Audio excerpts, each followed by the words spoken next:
Dia balik-balik, Abu Lahab tanya dia. Abu Lahab tanya, hang pi kat Muhammad lah. Pi, dia kata. Hang kata apa kat Muhammad? Apa nama dia kata kat Abu Lahab, dia kata saya memaki Tuhan mereka dan saya maki Muhammad. Lepas tu Abu Lahab kata ma qala lak. Abu Lahab kata lah ni tak apalah hang maki dia apa semua tak apalah, aku nak tanya apa Muhammad kata kat hang.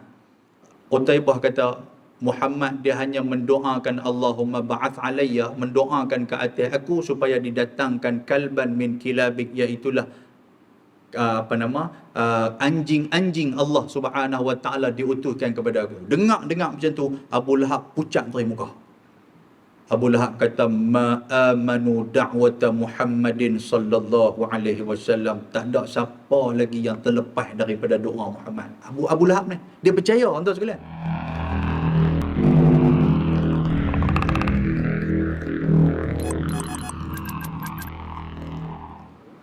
Bismillahirrahmanirrahim. Assalamualaikum warahmatullahi wabarakatuh. Alhamdulillah nahmaduhu wa nasta'inuhu wa nastahdihi wa nastaghfiruh. Wa na'udzu billahi min shururi anfusina wa min sayyiati a'malina. May yahdihillahu fala mudilla lahu wa may yudlilhu fala hadiya lahu. Ashhadu an la ilaha illallah wahdahu la syarika lahu. Wa ashhadu anna Muhammadan abduhu wa rasuluh. Allahumma salli ala sayyidina Muhammad wa ala alihi wa sahbihi wa man tabi'ahum bi ihsanin ila yaumiddin, amma ba'd. Rabbi shrah li sadri wa yassir li amri wahlul 'uqdatam min lisani yafqahu qawli. Subhanaka la ilma lana illa ma 'allamtana innaka antal alimul hakim. La hawla wa la quwwata illa billahil aliyyil azim. Allahumma ij'alna alladhina yastami'una al-qawl fayattabi'una ahsanah. Allahumma ya alim 'allimna al-Qur'an. Allahumma ya alim 'allimna at-ta'wil. Allahumma ya alim 'allimna al-bayan. Allahumma amin, Allahumma amin, Allahumma amin. Yang saya hormati setiausaha masjid selaku pengerusi majlis pada malam yang berbahagia ni, yang dimuliakan lagi diraikan ashabul fadilah, ayahanda Tuan Imam Tuan Haji Abdul Rahman, seterusnya ahli jawatan kuasa Masjid As-Salam, tuan-tuan dan puan-puan, hadirin dan hadirat, para asatizah, para alim ulama, para habaib. Mudah-mudahan kita memperolehi keberkatan dan kebahagiaan di dunia dan juga di akhirat. Amin ya rabbal alamin. Pertama sekali, marilah sama-sama kita bersyukur kepada Allah dengan kesempatan yang Allah Ta'ala berikan pada malam yang berbahagia ini. Dapat sama-sama kita duduk dalam masjid, dalam rumah Allah Subhanahu Wa Ta'ala, untuk kita mendengar beberapa ayat Quran dan beberapa hadis Nabi yang akan disampaikan sebagai tanda kita mencintai baginda Nabi SAW, dan seterusnya kita meneruskan legasi para ashabin Nabi, para sahabat Nabi ridwanullah alaihi ajma'in, yang mana mereka ini tidak akan meninggalkan majlis ilmu, kerana majlis ilmu ini merupakan perkara yang menjadi silah, menjadi hubungan di antara kita dengan Allah Subhanahu Wa Ta'ala. Selain daripada silah yang pertama disebut sebagai as-salatu, semayang, dia adalah hubungan kita dengan Allah Ta'ala. Majlis ilmu ini juga merupakan hubungan kita dengan Allah Subhanahu Wa Ta'ala. Kerana dalam sebuah hadis qudsi, baginda Nabi SAW, dia menyatakan bahawa Allah Subhanahu Wa Ta'ala berfirman, Inna lillahi malaikatan sayyarah Sesungguhnya bagi Allah Subhanahu wa Allah Ta'ala itu ada segerombolan ataupun ada sekumpulan malaikat yang sayyarah. Sayyarah ni kalau bahasa Arab dia kata kereta. Tapi dalam bahasa hadis ni dia kata malaikat ni memang ditugaskan untuk mencari mana-mana ada majlis ilmu. Malaikat ni nanti akan turun ke majlis ilmu itu. Bila malaikat turun, dia akan duduk bersama dengan orang-orang yang berada dalam majlis ilmu.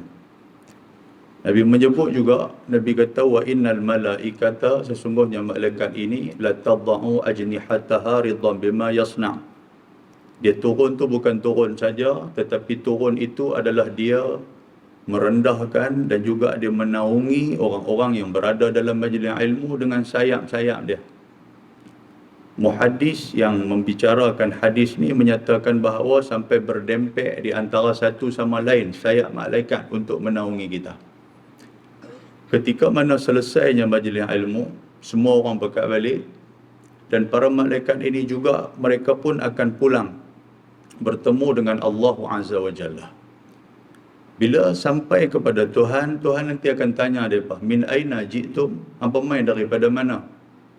Maka malaikat pun dia memberikan laporan dan report kepada Allah Subhanahu wa Ta'ala, kami datang daripada hamba-Mu yang mereka itu sedang berzikir mengingati-Mu, mereka itu yusabbihunak, mereka bertasbih kepadamu, mereka mengingati ayat-ayat-Mu.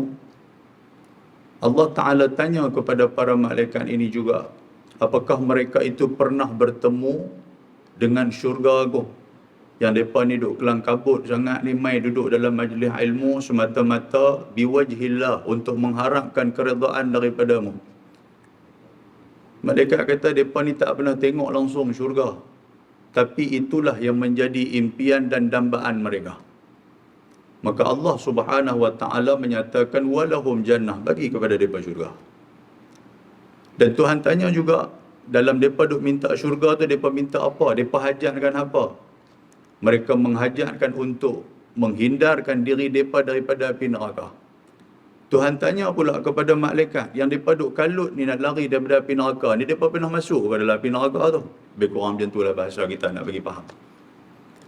Malaikat kata tak pernah, mereka tak pernah masuk pada api neraka pun mereka tak tengok, tapi mereka duk minta sangat-sangat, waqina azabannar, duk minta ni kalau boleh hindarkan diri daripada api neraka.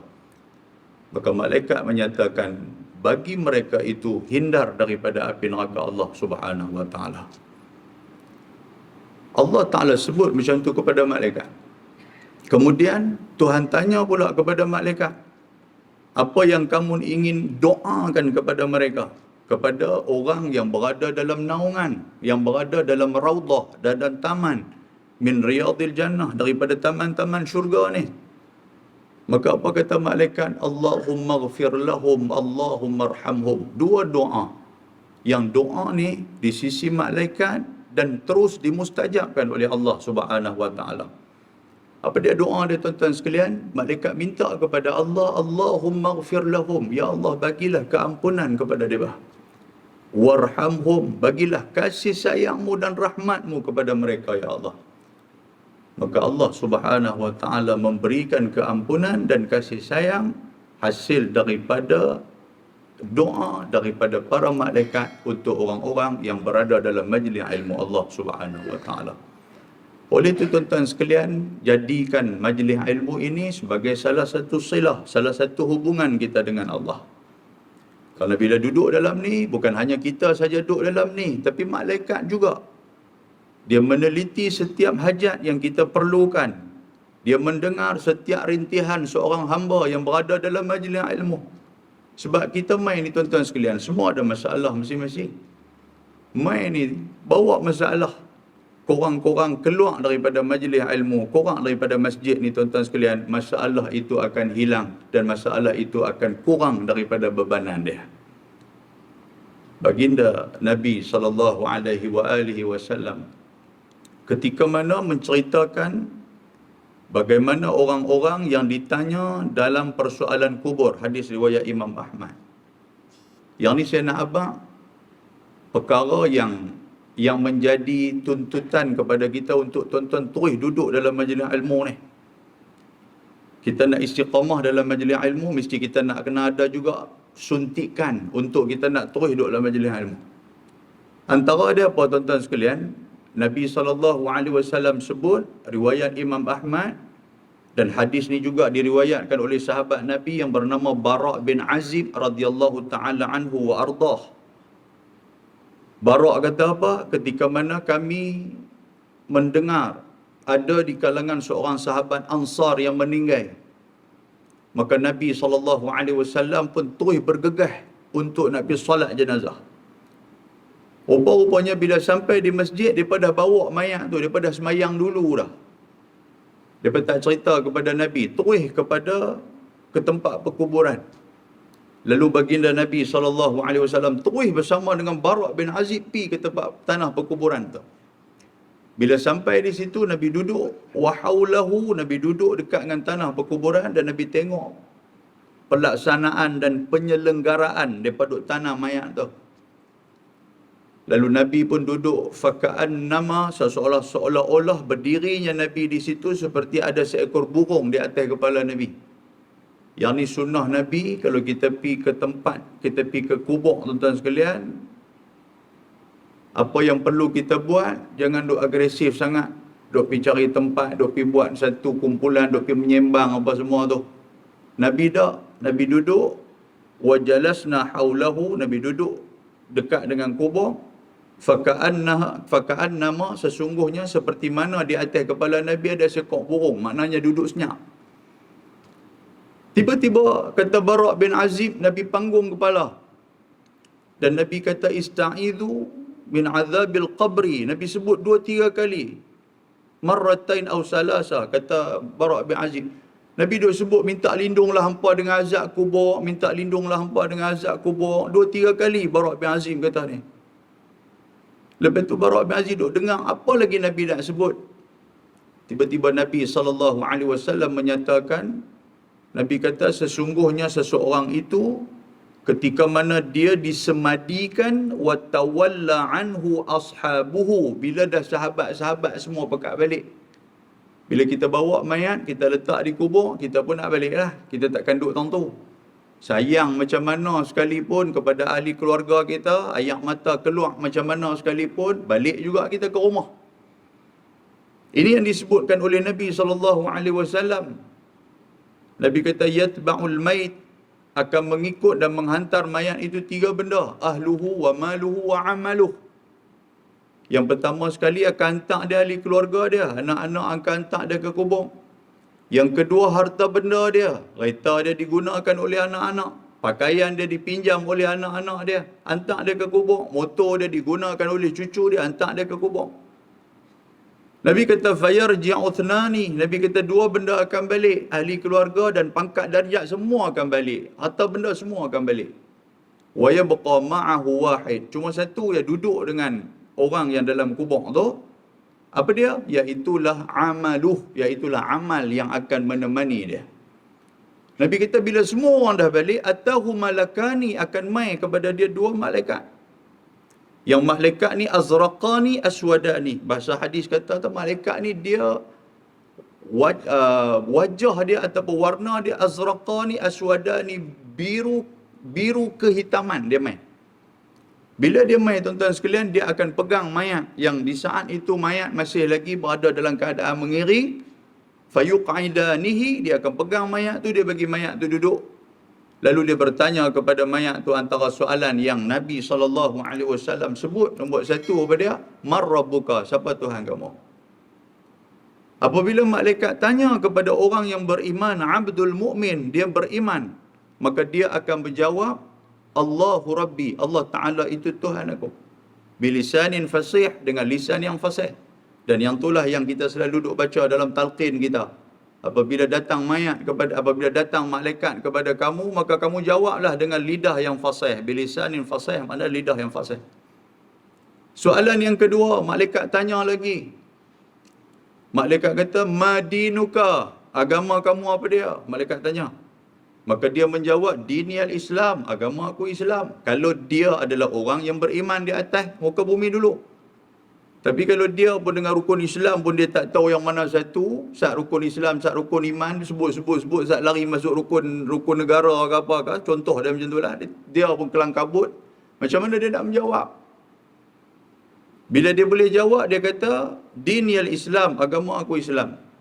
Soalan yang ketiga yang ditanyakan oleh malaikat, ma kunta taqulu fi hadzal rajul alladhi bu'itha fikum. Malaikat kata, dulu kami pernah sampaikan kepada kamu seorang yang menjadi rasul. Adakah kamu kenal dia?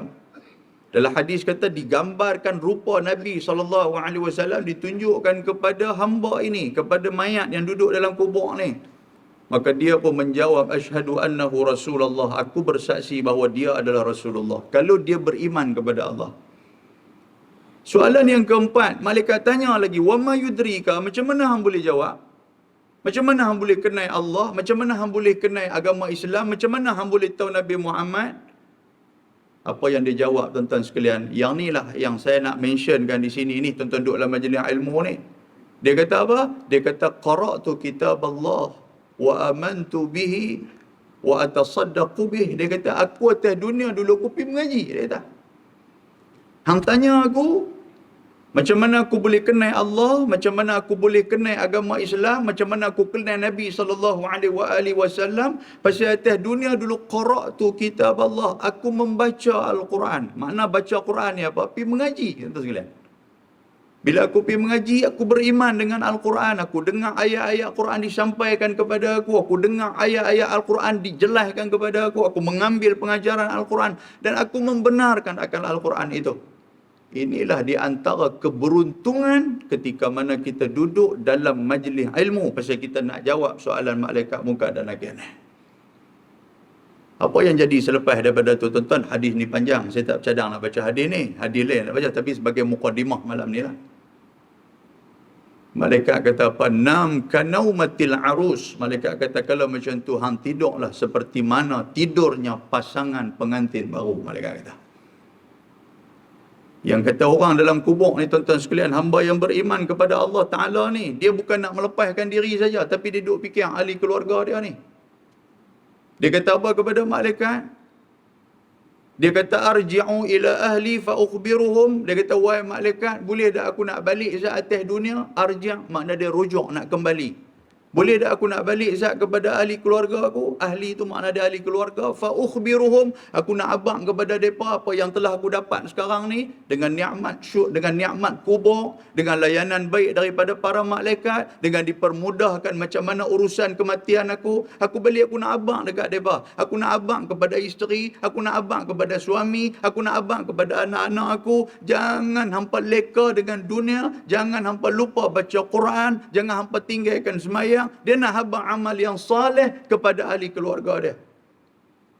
Boleh tak boleh dia balik, tuan-tuan sekalian? Tobatlah tak boleh. Kalau dia balik main dengan kita pun lari.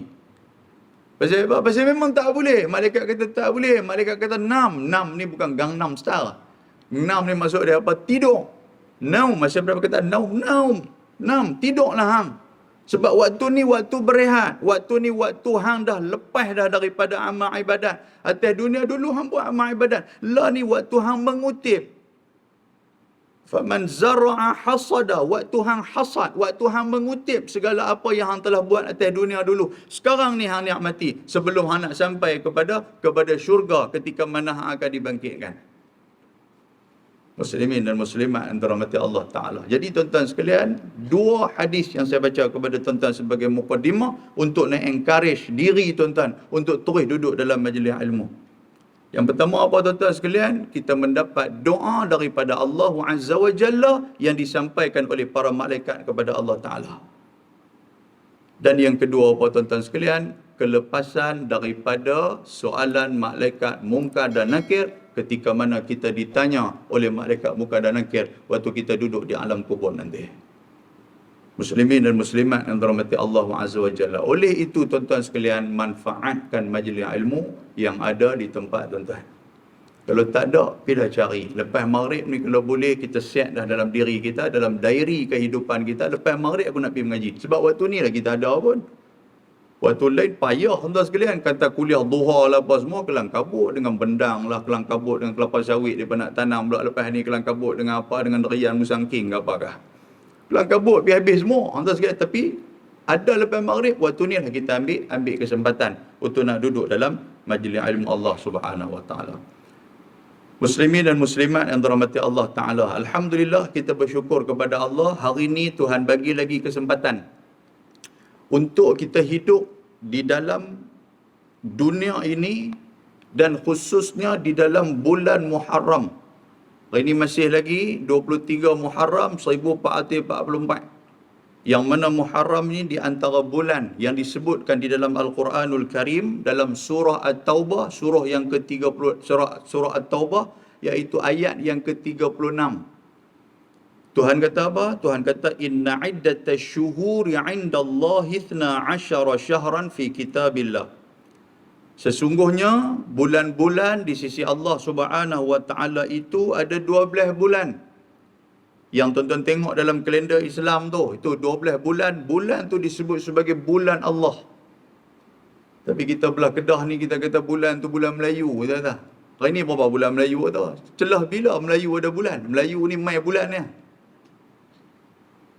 12 bulan, tuan-tuan sekalian. Tuhan, ini bulan Allah Subhanahu Wa Taala. Dan Tuhan kata apa? Tuhan kata bulan ni aku cipta ni bila? Yauma khalaqas samawati wal ard. Aku cipta ni waktu aku cipta langit dan bumi dulu ni. Maknanya bukan baru.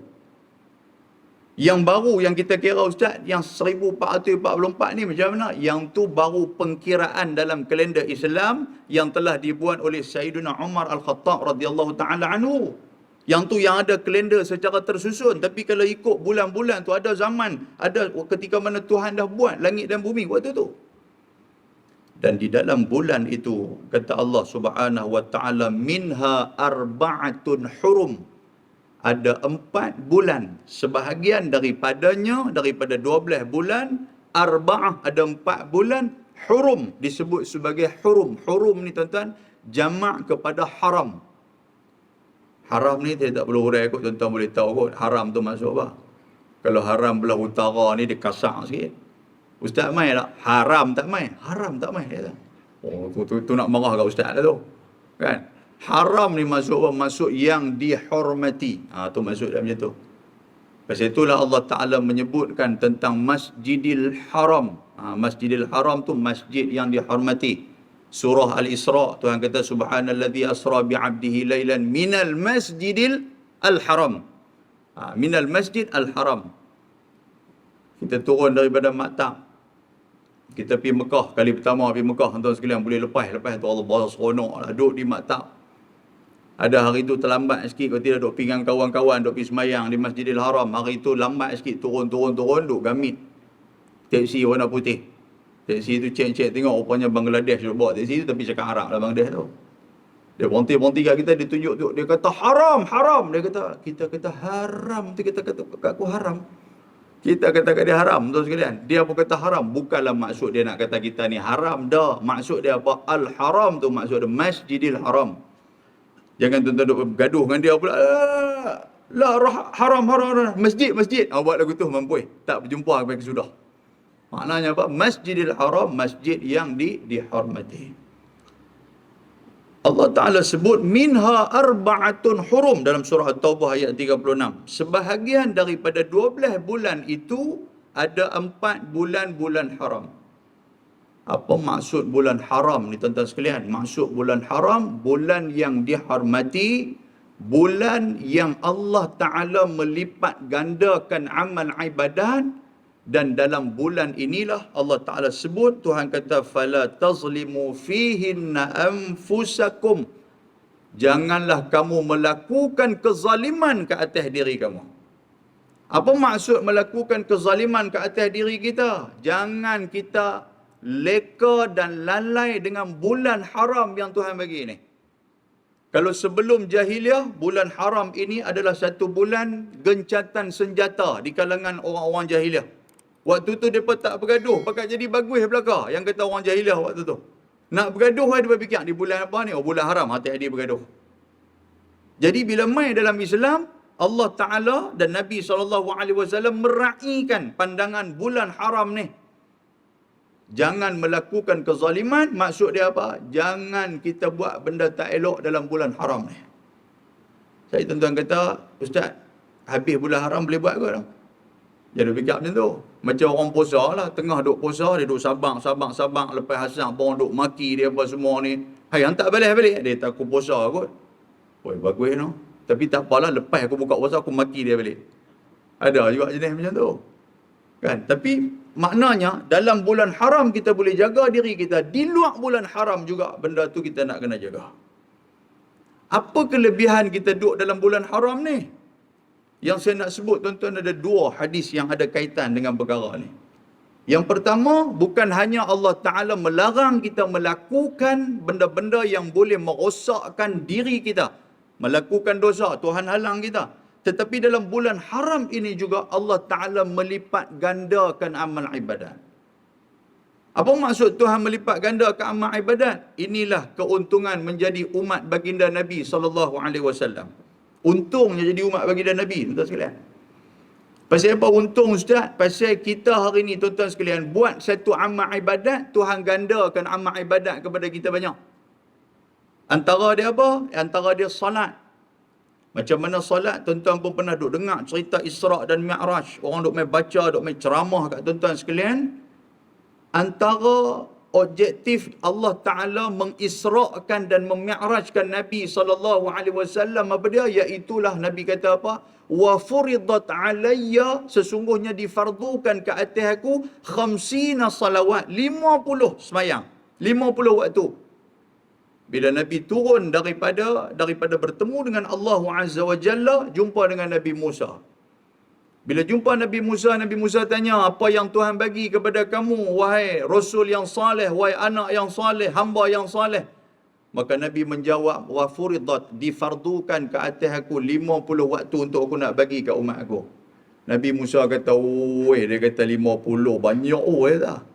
Umat aku hak besar-besar ni pun 2-3 waktu pun tak lepas nak buat. Tambah umat hang 50 waktu, lagi kacau. Nasib baik Nabi Muhammad dia mendengar apa yang diberikan pandangan oleh Nabi Musa. Kalau Nabi Muhammad turun main terus atas dunia, tuan-tuan. Oi, kacau kita 50 waktu kena sembahyang. Hak 5 waktu ni pun kadang-kadang main subuh, tu pun subuh sebulan sekali baru main. Jumaat gagah ha. Pasal duk kena perambat dengan orang perempuan. 50 waktu jumpa Nabi Musa. Nabi Musa kata apa? Pilah bertemu dengan Allah Azza wa Jalla, minta keringanan. Naik turun tuan-tuan sekalian, sehinggalah Nabi kata hatta stahyaitu, aku dah malu dah aku nak minta ni, tinggal 5 tu aku dah malu dah. Nabi pun turun. Tetapi tuan-tuan sekalian, yang 5 waktu itu, satu waktu digandakan pahala sebanyak 50 waktu. Tambah kita main semayang berjamaah pula, tuan-tuan nampak tak pahala yang duk main jenuh kat kita ni. Dia main semayang maghrib tadi 50 waktu, tuan-tuan sekalian. Dia keluar daripada semayang maghrib ni, keluar balik 50 hari tak main. Pasal apa 50 hari tak main? Dia kata gila kalau kupi, dia kata banyak pahala aku. Kalau aku mati, Tuhan jenuh hutang aku. Dia kata Tuhan hutang dengan dia. Dia ingat Tuhan bank. Tuan, sekali 50 waktu kita dapat, itu pahala. Itu kelebihan Allah Ta'ala bagi kepada kita. Okey Ustaz, baik. Ustaz cerita bab kelebihan. Untuk apa kelebihan ni? Tuan-tuan, yang kita pulun sangat, dalam kita duduk semayang biasa, kita dapat 50 waktu. Tiba-tiba masuk bulan Muharram pula, kata para ulama yang membahaskan ayat ni, mufassir, dia kata apa? Dia kata dalam bulan Muharram dilipat gandakan amalan-amalan kita. Hak 50 waktu ni mungkin dia jadi 500, mungkin lebih daripada tu. Mungkin adha'af, mudha'afah, mungkin lebih daripada tu. Pasal apa Ustaz? Yang lebih-lebih ni kita nak buat apa Ustaz? Tuan-tuan, benda yang perlu kita ingat, sebuah hadis Nabi SAW, Nabi kata, la tazulu qadama abdi yawmal qiyamah hatta yus'ala an arba'. Hadis ni, tuan-tuan pun selalu dengar hadis ni.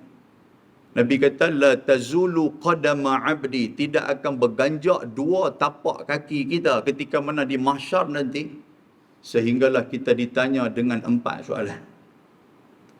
Saya tak mau sebut empat-empat, saya nak sebut satu ya. Kalau sebut empat mungkin panjang lagi ceritanya. Sebut satu ya. Apa dia satu ni Ustaz Allah Ta'ala akan tanya kita an umrihi fima afnahu. Aku bagi umur kat hang, hang habiskan umur tu macam mana? Yang ni, tuan sekalian. Macam mana huraian dia Ustaz Syarah kepada hadis ni macam mana? Tuhan bagi kat kita umur, contoh, umur 70. Tuhan bagi umur 70, tolaklah dengan 15 tahun. Kita balik daripada setahun sampai ke umur 15, kita balik. Jadi umur kita hak betul-betul ditaklifkan malaikat kiraman katibin duk tulis kiri kanan kita ni 55 tahun. Tuhan dia tanya sikit ya, 55 tahun aku bagi kat hang, Quran berapa kali hang khatam? Dia tanya aku tu, jawab kena tak sekali. Dia kata aku baru main ke masjid tekat-tekat jadi jawatan kuasa ni baru 5 tahun. 5 tahun hang kata mana berapa kali? 5 kali dia tahu tu pun bulan puasa. Dapat game plekat selai cantik tuan-tuan. Oh kacau. Tuhan kata ni orang lain aku bagi umur 30 tahun, orang lain aku bagi umur 20 tahun. Mereka boleh khatam Quran sampai 50 kali, sampai 70 kali, lebih daripada umur mereka. Tiba-tiba hang, aku bagi 55 tahun, hang boleh khatam Quran 5 kali ya. Boleh faham tak sekalian? Tuan-tuan lagu duk jegir mata kat saya. Marah kat saya, apakah? Oi, kacau. Yang tu baru tanya satu. Tuhan tanya lagi kepada kita, hang mangkit tahajud lama mana? Dia kata tekat-tekat, dia kata bankrupt baru ni, dia kata baru setahun dia lah. Sebelum duk bankrupt tu tak pernah duk mangkit, tapi bankrupt tu duk mangkit, duk berdoa, alhamdulillah lah, dia duk main balik lah, boleh duk berniaga pelan-pelan. Tuhan dia kata lepas KP baru ni memang drop sungguh-sungguh. 55 tahun, hang mangkit sembahyang tahajud baru setahun. Oh, kacau kita nak jawab tuan sekalian. Allahu Akbar. Hak ni saya tinggalkan jawapan ni kepada tuan-tuan balik lagi. Naik atas motor duk fikir, tengok, betul juga kalau Tuhan tanya aku nak jawab ke mana, no? Ustaz betul tak ada sampai di rumah, rupanya sampai Lok Mengkudu. Contoh dia macam tu. Apa lagi tuan-tuan yang Tuhan tanya? Semayang qablih ba'dih, aku bagi kepada hang. Berapa banyak hang buat? Daripada umur, yang tu baru umur 55 tahun tuan-tuan sekalian. Ni kita duk berdoa kat Tuhan, minta berapa tahun kita nak hidup? 150 tahun.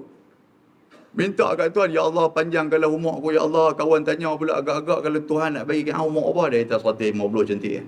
Tuan-tuan, umur 100 itu pun orang heret kau dengan bewak lah. 150 tahun minta jadi apa tak tahulah. Masya Allah, tabarakallah. Walaupun saya dalam macam keadaan jok macam ni, tapi kita balik kita muhasabah tengoklah. Kalau kita pun ada anak, tuan-tuan sekalian, pergi hantar anak kita mengaji daripada darjah 1 sampai ke darjah 6, maknanya 12 tahun dia mengaji. Tiba-tiba kita darjah 6 tu dia nak keluar pergi universiti, kita panggil dia. Aku hantar ambil sekolah. Lah ni hang tolong kira kat aku sangat. Dia tengok-tengok dia kira tak boleh tuan sekalian. Remuk tak remuk hati kita. 12 tahun dia kata aku hantar ambil sekolah. Aku pergi tunggu waktu tengah hari aku nak ambil hang apa semua, hang nak minta nak beli kasut, nak minta beli beg, semua aku bagi kat hang. Yang tu kalau anak tak erti baru 12 tahun. Yang kita ni pun duk nganga sampai 55 tahun atas dunia ni, apa cerita tuan sekalian? Ya Allah, tabarakallah. Tuhan tanya lagi, banyak mana sedekah yang kita buat keluar? Ni tentang umur ni. Masjid As-Salam ni, tuan sekalian, Tuhan tanya kita. Contoh dia, Tuhan tanya kita. Masjid As-Salam ni berapa lama? Dia kata Masjid As-Salam ni dia kata dekat 40 tahun dah dia kata. Okey 40 tahun. Hang betul-betul main ke masjid lama mana? Dia kata lama dah dia kata. Berapa tahun? Baru 5 tahun. 5 tahun tuan-tuan sekalian. Mana lagi 50 tahun hampir ke mana? Oh, berat tuan sekalian. Dan soalan ni bukan saja tuan-tuan yang kena, saya pun kena. Saya tuan-tuan balik duk sembang aku di garaj motor. Ustaz cakap berapa dia tak kena tanya. Saya kena juga, sama macam tuan-tuan pun. Jadi tuan-tuan, bila kita tak ada jawapan kita nak bagi, tak ada jawapan yang solid kita nak bagi kepada Allah, dengan umur kita, kita pun tak tahu bila Allah Ta'ala nak ambil nyawa kita, duk fikir-fikir muhasabah balik, betul-betul aku semayang subuh ni baru 3 tahun ni ya. Betul-betul aku semayang Jumaat baru berapa tahun, betul-betul aku ni mangkit tahajud baru berapa tahun. Allah, kalau aku mati waktu ni nak cover hak 55 tahun tu macam mana? dengan kita memperbanyakkan amalan di dalam bulan-bulan Muharram. Itu jawapan dia. Tuan-tuan masuk mai ke masjid, banyak benda yang tuan-tuan boleh buat dalam masjid ni. Bukan dekat masuk, tuan-tuan sekalian duduk yang tikaf. Tuan-tuan masuk, tuan-tuan pergi ke bilik ayak ke apa, cuci bilik ayak. Itu pun pahala berganda. Orang tak orang buat, kita buat, pahala besar. Sambil-sambil kita buat, tuan-tuan tengoklah duduk dalam masjid ni tak baca Quran. Quran pun tak larat nak baca dah. Duduk baca leh kali duduk tengok seayat besar, seayat kecil tutup buang. Nak buat apa Ustaz Bertasbihlah tuan-tuan. Apa kata Nabi SAW? Nabi bagi dua tasbih ni yang cukup ringan. Nabi kata, kalimatani khafifatani ala lisan. Ada dua kalimah yang cukup ringan kita nak sebut dengan lisan kita. Saqilatani fil mizan. Dan kalimah ini adalah berat timbangan dari sisi Allah Azza wa Jalla. Habibatani ila rahman. Dan kalimah ni cukup Tuhan suka. Kalau kita sebut kalimah ni, Tuhan pulun nak ambil kat kita ni. Dia suka sangat-sangat kita sebut kalimah ni. Apa dia kalimah ni tuan-tuan sekalian? Subhanallah wa bihamdihi subhanallahil azim. Yang tu. Daripada rumah kita boleh baca mai ke sini tuan-tuan sekalian. Berapa ratus kali kalau kita duk ulang alik kita duk baca. Keluar daripada rumah subhanallah bihamdihi subhanallahil azim. Sampai duk naik motor tu. Subhanallah bihamdihi subhanallahil azim. Baca tu sekalian. Ni baru kaya naik metro subhanallah bihamdihi subhanallahil azim. Semua nak darah lalu duk ribah kepala depan kita. Subhanallah, lupa gitu. Dua ni. Lagi apa lagi tuan-tuan sekalian? Ajar saya bawa sebuah hadis Nabi SAW. Hadis ni mudah. Nabi kata apa? Man qala la ilaha illallah. Tadi pun kita baca. Nabi kata, man qala la ilaha illallah wahdahu la syarika lah, lahul mulku wa lahul hamdu yuhyi wa yumit wa huwa ala kulli syai'in qadir. Kita duk baca bila tuan sekalian? Lepas sembahyang maghrib dan lepas sembahyang subuh 10 marat, 10 kali kita baca. Dan ini diajarkan oleh baginda Nabi SAW. Lepas daripada sembahyang baca yang tu 10 kali. Tetapi dia ada kaifiat untuk kita nak baca. Sebab apa? Sebab orang kita tuan sekalian, bila habis sembahyang, dia selesa dengan bersila. Sedangkan dalam hadis Nabi dia kata apa? Wa huwa thanin rijlaihi qabla an yatakallama. Baca yang tu waktu bila? Waktu kita thanin rijlaih, kita duduk kaki kita ni, duduk lipat dua tu, macam mana kita duduk dalam sembahyang. Sama ada tahiyat awal ataupun tahiyat akhir. Duduk macam tu. Tapi kita lebih seronok bersila. Pasal apa seronok bersila? Pasal nak kali orang belakang tuan sekalian, betul tak? Doa astaghfirullahalazim, nak usah belakang lah kata ni. Syekh mana pula main dulu tu. Sebab tu orang kita ni, bila kita buat perangai macam tu, orang kita cukup takut untuk nak masbuk ke tu. Masbuk ni apa? Tertinggal rakaat. Bila dia naik motor dengar Tok Imam pun baca Allahus Samad, lam yalid wa lam yulad. Nak rokok lah. Dia boleh loncok mutu ya. Tak ada nak cenggir. Pasal apa? Nak ligan rakaat punya pasal. Mai masuk tuan sekalian ni kelang kaput, mai kedegum belagar ni pasal dia tak tahu kata pintu tu buka. Masuk Allahu Akbar. Tok Imam berokok. Allahu Akbar. Dia berokok. Oh, dia kata lega. Pasal apa? Sekejap lagi dia nak bangkit. Sekejap lagi. Kalau dia masbuk, Tok Imam, Assalamualaikum warahmatullahi wabarakatuh. Dia nak bangkit no. Dia bangkit tu sekalian. Biasalah kita ni. Duk astaghfirullah sambil duk lipat kaki, duk usah dia. Waktu tu dia dah basah hidung aku kok mana, telinga aku kok mana. Duk fikir. Dia nampak pula kawan duk tengok dia buat geleng kepala. Leh kali bagi salam sambil berdiri semayang-mayang tu. Ada tak ada lagu tu di Masjid As-Salam ni? Tak ada yang saya sebut ni. Kalau ada tak apa. Oh, tak tahu dia jadi passion. Pak tu, astaghfirullahaladzim. Usah belakang tu, astaghfirullahaladzim. Duk sigong kawan pula tu. Dia tu main dah. Dia ni ada pecah tabung masjid tu. Dia buat lagu tu pula. Lagi punggah kawan ni. Baik, hadis ni cerita apa kat kita tuan-tuan sekalian? Nabi kata apa? Nabi kata, kutibat lahu 10 hasanat. Tuan-tuan baca 10 tu, Allah Ta'ala akan menuliskan kepada kita dengan 10 kebaikan. Hasanat makna ada 10 kebaikan. Wa muhiyya anhu 10 sayyi'at. Allah Ta'ala gugurkan daripada kita 10 dosa-dosa kita. Ni baca yang ni. Kita berhenti dulu bagi azan tak terus ya. Terus. Okey, baik. Wa rufi'a lahu 'ashru darajat. Allah Taala rufi'a, diangkatkan, ditinggikan bagi dia 10 darajat. Dan satu darjat dengan satu darjat ni banyak mana? Kata ulama hadis 500 tahun perjalanan. Kalau kita pun atas dunia, tuan-tuan sekalian, kita duk fikir ada darjat. Darjat apa? Anak Korea dengan tak anak Korea kan? Darjat dia tu lain. Anak Korea ni boleh simpan di Korea. Bukan anak Korea nak kena simpan pergi tempat lain lah. Satu. Yang kedua, bila anak Korea ni tak apa, kita pergi tahlil awal sikit. Bukan anak Korea, tak apa, bagi orang lain buat. Tu. Yang tu kalau tengok darjat lah. Tapi darjat di sisi Allah Subhanahu Wa Taala tak ada lah anak Korea, tak anak Korea ni. Darjat tu apa? Di antara perjalanan satu darjat ke satu darjat, 500 tahun perjalanan. Yang ni ketika mana ulama tafsir Quran, mufassir, dia membahaskan ayat yarfa'illahu alladhina amanu minkum walladhina utul ilma darajat. Allah Ta'ala mengangkat orang-orang yang beriman dan angkat darjat orang-orang yang ada ilmu tu. Berapa darjat? Satu darjat ke satu darjat adalah 500 tahun perjalanan, tuan-tuan sekalian. Maknanya cukup tinggi dari sisi Allah Azza wa Jalla. Dan kata Nabi SAW, wa kana yawmahu dhalik kullahu fi hizin min kulli makruh. Pada hari itu Allah Ta'ala buang daripada diri dia benda-benda yang dia tak suka. Makruh ni makna benda tak suka. Apa yang kita tak suka, tuan-tuan sekalian, dalam satu hari kena kat kita ni? Kita tak suka orang fitnah kita. Kita tak suka main tiba-tiba al-ajalah, penyakit yang tiba-tiba main. Kita tak suka anak-anak duk bergaduh. Kita tak suka anak-anak derhaka. Kita tak suka orang duk umpat kita. Benda-benda macam tu akan dipertahankan oleh Allah Azza wa Jalla. Jadi tuan-tuan sekalian, jangan lupa, kita lepas daripada semayang maghrib, lepas daripada semayang subuh, baca yang tu. Yang ni, kaifiat dia diberikan oleh baginda Nabi SAW.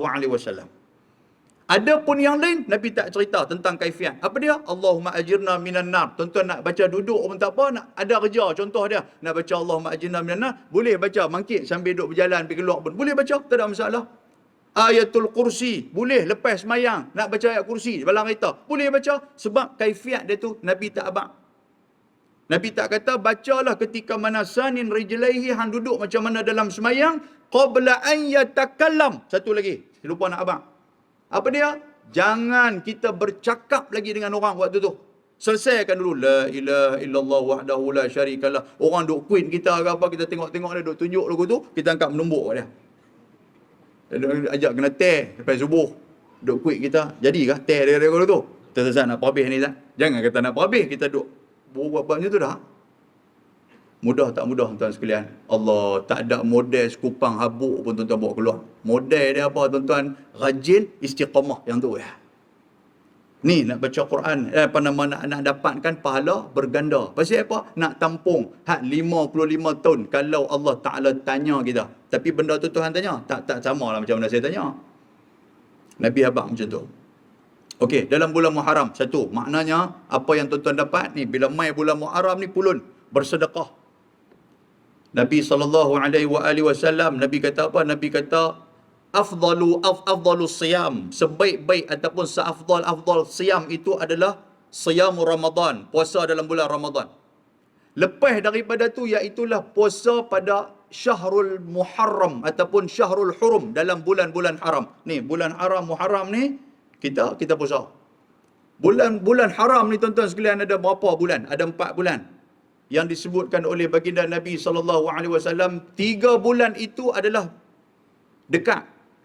Iaitulah Zulqa'dah, Zulhijjah dan juga Muharram. Satu lagi adalah bulan Rajabun Mudhar, iaitulah bulan Rajab. 4 bulan ni. Bila 4 bulan ni, kita pulun sungguh. Masuk 4 bulan ni, Quran mau baca bagi banyak. Masuk 4 bulan ni, sedekah bagi banyak. Masuk 4 bulan ni, apa amalan yang paling afdal kita buat dalam bulan ni tuan-tuan? Iaitulah kita berpuasa. Itu amalan paling afdal. Baru ni kita puasa apa? Ashura. Yang mana Nabi SAW sebut, Nabi kata, ahtasibu, aku mengharapkan puasa Ashura itu, Allah Ta'ala mengampunkan dosa fisanatil madiyah, iaitulah setahun pada pada yang sebelum daripada ni.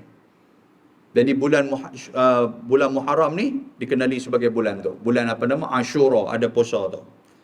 Baik, muslimin dan muslimat yang dirahmati Allah. Lepas tu pula, satu lagi, saya nak baca hadis berkaitan dengan bulan Muharram dilipat gandakan amalan oleh Allah Ta'ala. Nombor satu, kita takut apa dia? Tuhan tanya kita tak sesuai dengan umur Tuhan bagi dan amalan yang Tuhan bagi. Kita takut macam tu. Tak padan sangat. Aku bagi ke hang 55 tahun, aku bagi ke hang 60 tahun, aku bagi ke hang 70 tahun. Amalan hang buat tu tak padan sangat. Yang itulah kita nak lipat gandakan dalam bulan-bulan Muharram ni. Yang kedua, tuan-tuan sekalian. Apa tujuan kita lipat gandakan amalan dalam bulan Muharram ni pasal apa? Sebab kita tak tahu ketika mana di akhirat nanti siapakah kawan dan siapakah musuh. Kita tak tahu. Apa maksud ustaz kata macam tu?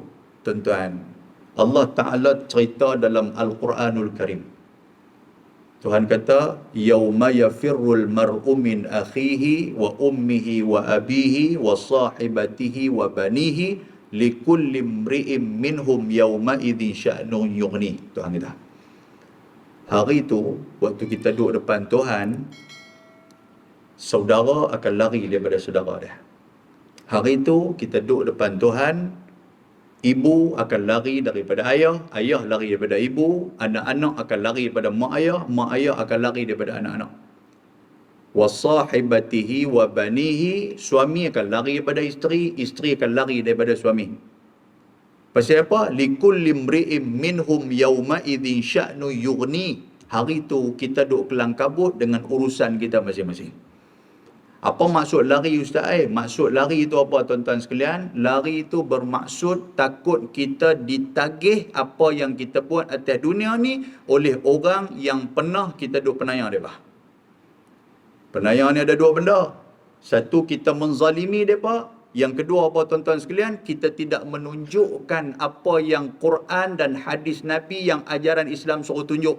Yang tu juga disebut sebagai penayang. Maknanya, satu daripada keluarga, satu daripada kawan-kawan. Apa ustaz kata macam tu? Ini berdasarkan kepada hadis riwayat Imam Muslim. Nabi SAW tanya kepada sahabat dia, Nabi tanya, atadruna manil muflis? Tuan-tuan tahu dah hadis tu. Hampa tahu tak? Nabi tanya sahabat, hampa tahu tak atadruna manil muflis? Hampa tahu tak muflis tu apa?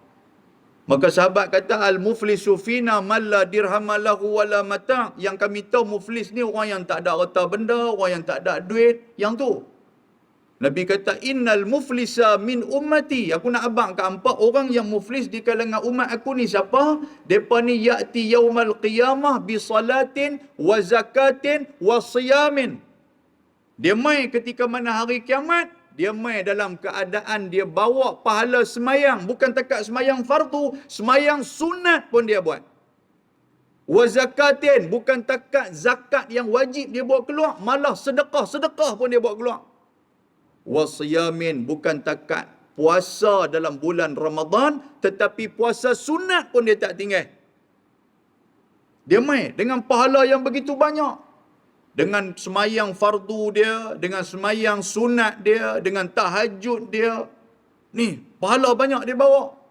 Dengan pahala zakat dia, dengan pahala sedekah jariah dia, sedekah sunat dia, dengan wakaf dia, dia bawa keluar. Dengan puasa sunat dia, puasa wajib dia, dia bawa tuan-tuan sekalian di hadapan Allah. Dan kata Nabi SAW, waqad syatama hadha. Mai juga kepada dia. Yang ni kita nak ambil. Mai juga kepada dia syatam. Syatam ni apa tuan-tuan sekalian? Duk cerita buruk tentang orang. Duk maki orang, mengumpat orang, membuka aib dan keburukan orang. Benda ni juga agama. Atas dunia tuan-tuan, kita duk buka cerita tentang orang.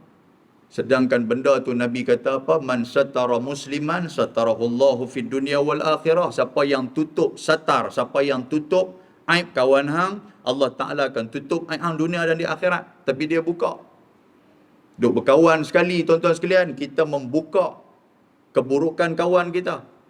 Kita memakan daging dia sendiri seperti mana yang disifatkan dalam Al-Quranul Karim. Akhirat nanti dia inilah yang akan datang kepada kita untuk nak menagih. Atas dunia dulu hang pernah zalim aku. Atas dunia dulu hang pernah pukul aku. Atas dunia dulu hang pernah maki aku. Jadi aku main ni aku nak tagih balik. Aku nak tuntut balik dengan apa yang hang buat atas dunia dulu. Waktu tu kita kata aku duk maki hang tak apa hang maki aku balik. Tak nak pasal dia nak maki kita. Dia nak apa tuan-tuan sekalian? Dia nak ambil pahala kita tu.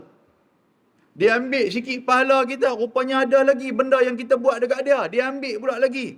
Yang tu baru seorang. Kalau ramai, yang kita hutang mereka kita tak bayar, yang kita ambil hak mereka kita tak bagi balik, semua akan main untuk tuntut di hadapan Allah Subhanahu Wa Taala. Sebab tu Nabi kata, Yaumal Qiyamah, antara nama Yaumal Qiyamah adalah Yaumal Qisas, iaitulah balas balik. Apa maksud balas balik? Kita akan ambil daripada mereka. Daripada orang yang pernah aniaya kita, yang pernah kenat kita, yang pernah zalimi kita. Yang tu kalau berhadapan dengan hak orang. Satu. Yang kedua apa tuan-tuan sekalian? Ni keluarga kita ni. Kita ada satu orang isteri, kita tak pernah cerita tentang agama dekat dia. Kita ada anak, kita tak pernah pesan kepada mereka halal dan haram. Kita ada kawan baik buat benda yang tak elok depan mata kita, kita hanya mendiamkan diri. Pasal apa? Pasal nak jaga hubungan bersama dengan mereka. Allahu Akbar. Boleh lagi ke tuan-tuan sekalian? Aisyah dah lepas dah ni. Dia mula dah gelisah dah. Hai ustaz ni lagu. Saya memang waktu Isyak baru nak pi. Sebelum Isyak baru mukadimah. Pukul 12 kita berhenti mana ni? Boleh kah? Boleh belah. Belah ke belakang pun ada. Tuan-tuan, yang ni kita takut. Kita takut yang ni lah. Sebab itulah dalam Al-Quranul Karim, Allah Ta'ala sebut, Tuhan kata apa? Ketika mana satu orang ni nak berjalan masuk ke syurga. Yang ni berkaitan dengan keluarga. Dia nak masuk ke syurga, tiba-tiba dibukakan pintu neraka bagi dia. Dia dah nak masuk ke syurga dah, nak berjalan bagus dah masuk dalam syurga. Tiba-tiba dibuka pintu neraka. Maka keluarlah daripada pintu neraka tu, keluarlah rintihan daripada isteri, rintihan daripada anak-anak, rintihan daripada adik-beradik. Yang mereka ni duk panggil dia, mereka ni duk sapa dia, mereka duk huluk tangan, minta tolong kepada dia. Di saat tu dia hanya nampak pintu syurga yang terbuka luas, yang terbentang luas untuk dia nak masuk. Dia tak peduli kepada adik-beradik dia, kepada isteri, anak-anak dia, dia tak peduli kepada tanggungan dia. Tuhan kata apa kepada malaikat? Khudhuhu faghulluhu summal jahim salluhu. Tuhan kata, malaikat pitahan dia asal, kemudian faghulluhu, ikat dia dan lempak dia masuk dalam api neraka bersama dengan ahli keluarga. Wal ayazubillah min zalim. Tuan-tuan, saya pesanan ni untuk diri saya dan juga untuk tuan-tuan sekalian. Kita mai ke masjid, kita tak bawa anak isteri, anak bini kita di masjid. Kita tak bawa. Kita tak tahu apa jadi di masjid tu. Mai ni tuan-tuan sekalian, kira semayang hebat. Sembang dengan orang pun hebat. Balik-balik rumah tengok duk melengkang depan TV lagi. Kata, mayang maghrib nak? Dia kata cuti umur 73. Cuti okey. Duk kena pemohong 5 tahun dah. Lepas tu budak-budak pun cara semayang, cara mereka. Kira okey lah tu. Lalu begitu, tuan sekalian. Apa salahnya? Inilah pesanan-pesanan almarhum Datuk Hassan Din Al-Hafiz. Anak dia kata apa tuan-tuan sekalian? Daripada mulut baba ni, satu benda aja yang selalu baba duk nasihat kami. Melawak pilah macam mana sekalipun, baba kata apa? Hampa semayang yang tinggal. Apa? Yang tu ya. Duk depan mata aku boleh tengok hamba. Di belakang aku tak boleh tengok. Inilah pesanan aku kat hamba. Oi tuan-tuan, yang ni lah tuan-tuan, yang tuan-tuan duk tengok hadis Nabi yang kata 3 benda tu. Yang kadang-kadang ada pihak masjid dia letak hadis tu tuan-tuan sekalian. Dia letak tu bukan apa, nak suruh orang bawa masuk duit, bayar wakaf tu. Tapi dia letak hadis tu Nabi kata idza matal insan, apabila meninggalnya anak Adam, mata ibnu Adam, apabila meninggalnya anak Adam, in qata amaluhu illa min salas, terpotong semua amalan kecuali 3 amalan yang akan masuk kepada kita sampai dalam kubur. Apa dia? Nombor 1 tuan-tuan sekalian, sedekah jariah. Sedekah jariah ni ada pihak masjid Boh tu kita dengar sedekah jariah depa pembulan tabung banyak air. Kan? Depa nak guna hadis tu. Satu sedekah jariah, sedekah jariah, jara ni maksud dia berlari-lari. Berlari-lari apa? Pahala tu berlari. Bukan kita sedekah sambil berlari. Pahala tu kita bagi sikit, dikembang-kembangkan oleh orang. Tuan-tuan masuk duit dalam tabung masjid untuk wakaf. Wakaf apa? Wakaf karpet. Lagi mana orang duk guna karpet kita, lagi tu pahala sampai kat kita. Jangan kita duk tahan-tahan. Jangan kita duk simpan. Jangan kita duk kira duk pampang kata ni duit kami alhamdulillah masjid ni ada 3 juta. Jadi orang duk bagi. Masjid bukan bank tuan-tuan sekalian. Yang nak pampang-pampang buat apa? Daripada orang kata kalau nak pampang tu baik kami buat dalam bank. Ni wakaf, bubuh, sedekah jariah tuan-tuan sekalian. Nombor 1. Nombor 2, ilmin yuntafa'u bih, ilmu yang bagi manfaat. Ilmu bagi manfaat ni bukan ilmu hak mana ustaz duk main mengajak ni ya tuan-tuan sekalian. Tuan-tuan kata ustaz seronok pasal dia duk ajak orang apa semua. Belum tentu Yang kata ilmu bagi manfaat apa ni macam saya sebut dia almarhum Datuk Hassan Din ni. Dia habaq dekat anak dia, hampa jangan tinggal semayang. Lagi mana anak dia duk semayang, anak dia pula pergi cerita kat cucu pula, cucu pula pergi cerita kat cicit pula, cicit cerita dekat apa? Cucut ke apa lepas tu? Lepas tu dia cerita, dia kata Tok Wan hang dulu, Tok Nya hang dulu memang duk pesan semayang. Semayang ni adalah pesanan tradisi keluarga kita. Tuan-tuan, orang hak pesan tu meninggal 180 tahun dah dia meninggal. Tapi pahala sampai kepada dia. Pasal apa? Pasal anak dia masih lagi menunaikan solat. Hasil daripada nasihat dan ilmu yang bagi manfaat kepada dia. Yang tu baru anak. Pesan pada isteri, pesan kepada menantu, pesan kepada kawan-kawan. Aku kawan dengan hang, aku tak ada benda apa aku nak bagi kat hang. Aku cuma nak abang kat hang. Hang kalau boleh tiap-tiap hari, dah handphone anak hang bagi handphone baru, ada app Quran tak? Dia kata ada, hang buka selai sudah hang baca. Hang baca 1 hari selai sudah. Lepas tu bila hang dah baca, hang sampaikan pesanan ni pada keluarga hang. Tuan-tuan nampak tak? Saham kita nak masuk tu. Dia pula pegang-pegang dia baca Quran, dah mula main dah kat kita tu. Kalau kita ada akaun tuan-tuan sekalian, naik tu akaun tu. Naik. Kau ni dah baca dah ni. Baca alif lam mim sadaqallahul azim. 3 huruf main naik. Kira acik lah 3 huruf pun. Dia habaq kat ahli keluarga dia pula ni. Aku ada kawan seorang. Dia ni kawan baik aku. Dia duk pesan kat aku supaya aku pesan kat hampa semua. Baca Quran. Dia pula baca Quran. Hak keluarga tu pahala sampai kepada dia. Ya Allah. Muslimin dan muslimat yang dirahmati Allah Subhanahu wa taala. Yang ni tuan-tuan sekalian. Yang paling kita risau ke yang tu, ketika mana kita tak pesan kepada ahli keluarga kita. Yang ketiga, Nabi kata apa? Waladin salihin yad'ulah, anak yang salih yang mendoakan kita. Yang ni, saya nak kaitkan dengan satu hadis, Nabi kata, birru aba'akum tabirru abna'akum. Nabi kata, buat baik kat mak pak kita, anak-anak buat baik kat kita. Jadi Ustaz, macam mana kami nak dapat doa dia? Tuan-tuan, macam mana hari ni mak ayah kita meninggal 20-30 tahun yang lalu, kita mendoakan mereka tak? Hari ni. Tiap kali lepas semayang, tuan-tuan, kita mendoakan mereka tak? Katakan berjumpa hari raya ya. Orang kelang kabut duk pergi bersih kubur, kita pun kelang kabut duk pergi teriak sekali. Setahun sekali ya pergi tengok mak ayah. Mak cik mai ni, duk abang lagu tu pula. Kalau kita buat macam tu kepada ahli keluarga, tuan-tuan sekalian, maknanya kepada mak, kepada ayah hanya setahun sekali doa kita buat kat mereka, anak kita nanti pun macam tu juga. Tak pun 5 tahun sekali ikut pilihan raya, pasal dapat cuti lebih sikit. Wallahiyazubillah. Duk puasa lagu duk main beletiak kat tuan-tuan. Boleh ke tuan-tuan macam ni? Saya risau ya ni. Nak main beletiak tak apa. Saya janji tak main dah lepas ni. Inilah kali pertama dan terakhir. Allahu Rabbi tabarakallah. Tuan-tuan, ambil saya sajalah suara orang muda ni, suara dia keras lagu ni. Kita sendiri pun, kita nak mengharapkan doa daripada anak-anak tuan sekalian. Kita dengan mak ayah kita pun kita tak berdoa pun. Yang tu aja.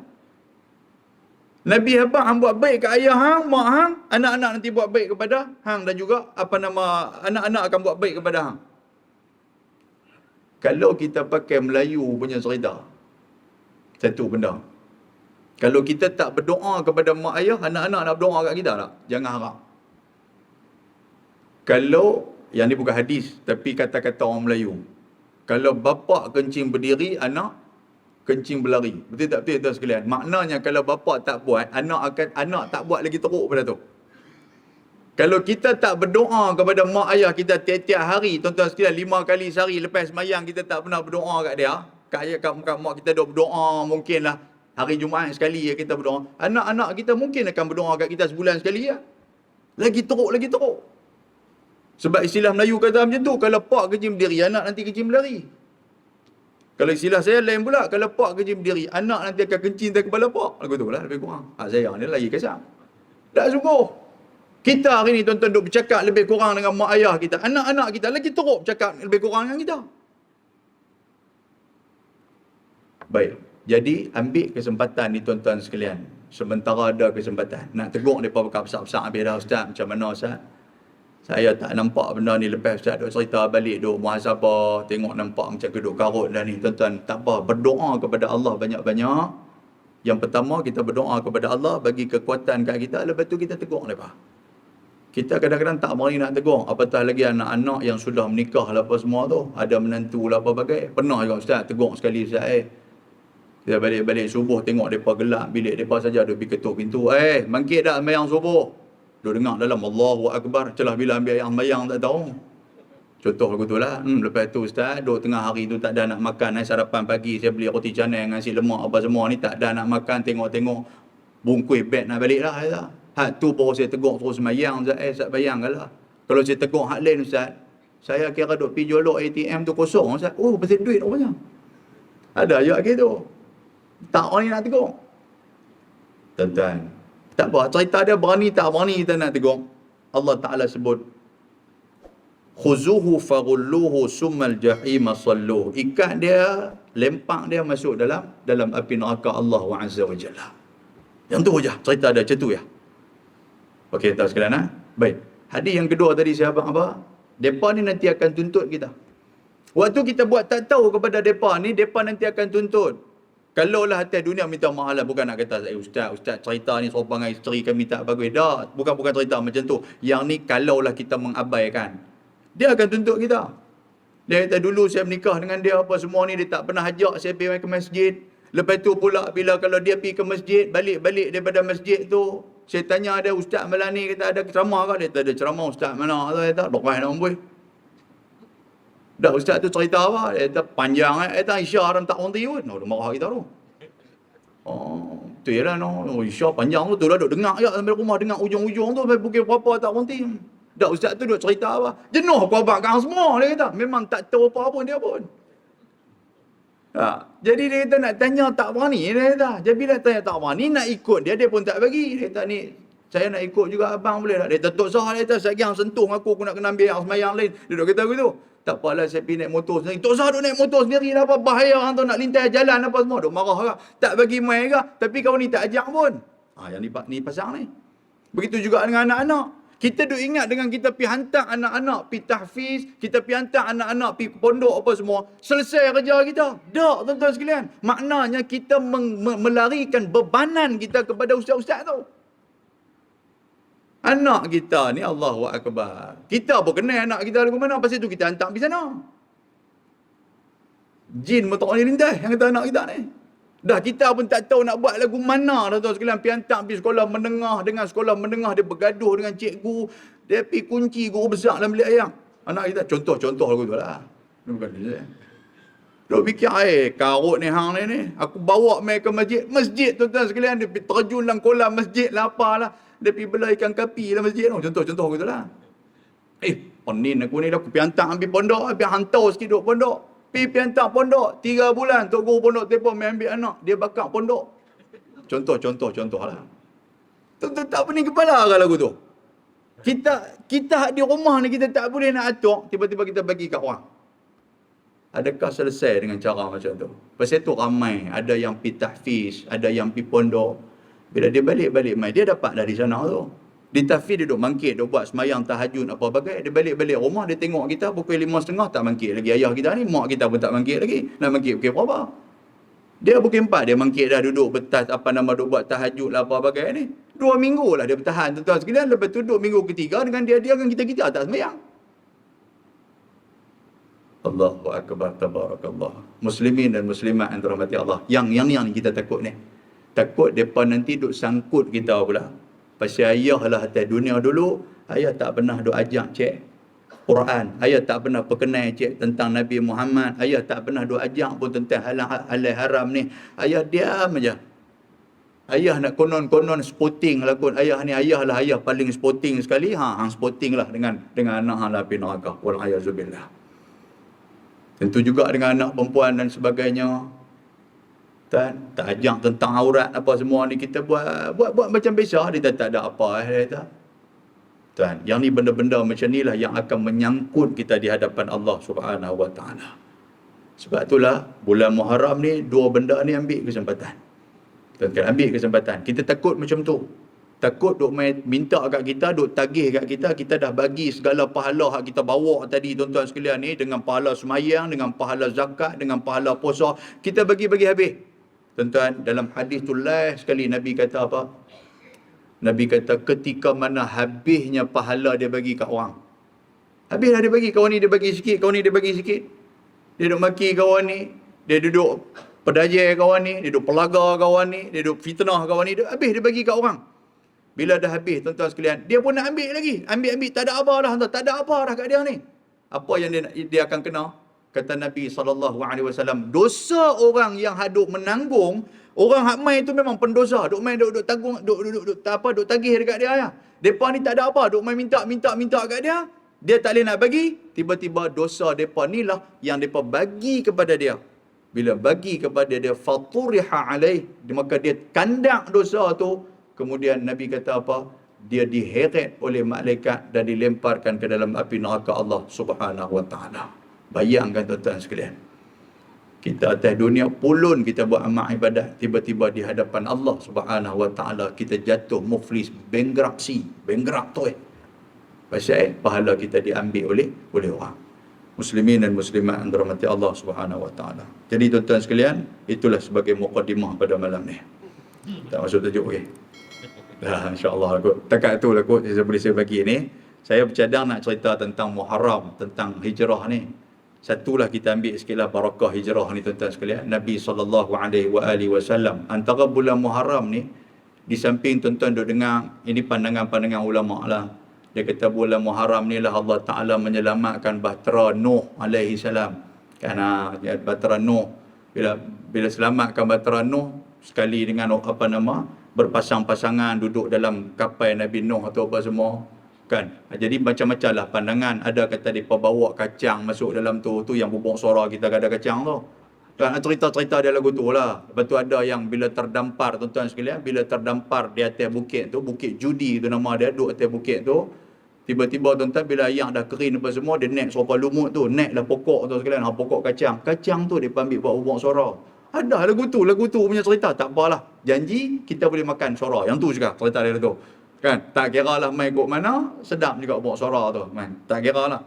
Baik, jadi kita nak ambil apa tuan-tuan sekalian. Dan dalam bulan Muharram ni juga, bukanlah Nabi berhijrah pada bulan Muharram. Ada ulama kata, ulama majoriti ittifaq, muttafaqun ittifaq ulama kata apa, bulan Rabiul Awal. Tetapi Sayyidina Umar Al-Khattab dia ambil Muharram ini sebagai orang kata apa, bulan penanda hijrah Nabi SAW dalam kalender tu. Kan kalau ikut bukan dalam bulan Muharram lah. Baik tuan-tuan sekalian, saya nak sebut sebab dulu kita pernah dengar cerita kata hijrah ni adalah Nabi SAW melarikan diri. Kan? Jadi kita ni orang duk kata takkan Nabi larikan diri kot. Apa gunanya ada Allah Subhanahu Wa Taala kalau Nabi nak larikan diri? Kan? Sebab dulu ada istilah kata apa, Nabi ni adalah pelarian, kan? Lari. Baik. Tuan-tuan, kita nak tengok betul tak betul jawapan tu ataupun betul tak betul kenyataan itu. Kan? Yang pertama, Nabi SAW